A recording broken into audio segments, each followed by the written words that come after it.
तर काल आपण यूट्यूबला लॅबचे काही पप्पीज शॉर्टला व्हिडिओ अपलोड केली होती. तर ती बघून आमचे हे मित्र आहेत, त्यांना पप्पी आवडला तर त्यांनी तो बुक केला आणि त्यांच्यासाठी मी घेऊन आलो आहे. त्यांचं गाव आहे सातारा पाटण माता, तुम्ही बघू शकता. आणि हा आपला हायवे आहे जेजुरी, त्याच्यासमोरच आहे. तर यांचा जरा थोडासा एक विषय झाला होता. त्यांनी ऑनलाईन पैसे भरले होते एक ठिकाणी, काल त्यांच्याकडून जरा फ्रॉड झाला. त्यांना पुण्यापर्यंत गेले होते. त्यांनी सांगावं ऑनलाईन काय होतं विषय आणि मी दिलेला पप्पी त्यांना कसा वाटला ते थोडक्यात त्यांचं सांगतो. यांनी दिलेला कुत्रा मला खूप आवडला. कुत्रा एकदम मस्त आहे. मेलमध्ये मला हवा होता, मला जो पाहिजे होता तोच भेटला. मी ऑनलाईनमध्ये एक इंस्टाग्रामच्या माध्यमातून पुण्यामधून मी पप्पी बुक केला होता. तर तो तिथं गेल्यानंतर ना त्यांनी मला एका पेट शॉपचे लोकेशन्स वगैरे पाठवलं होतं. सो तिथं गेल्यानंतर मला ते कळालं की तिथं ते ॲक्च्युअलीमध्ये ते पप्पी नाही आहे.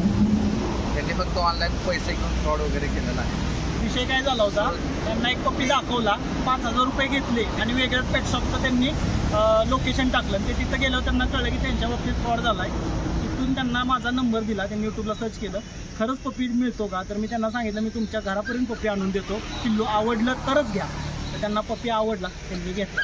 तर आमच्या पुढच्या वाटचालीस आपण त्यांना शुभेच्छा देऊया. जय हिंद, जय महाराष्ट्र.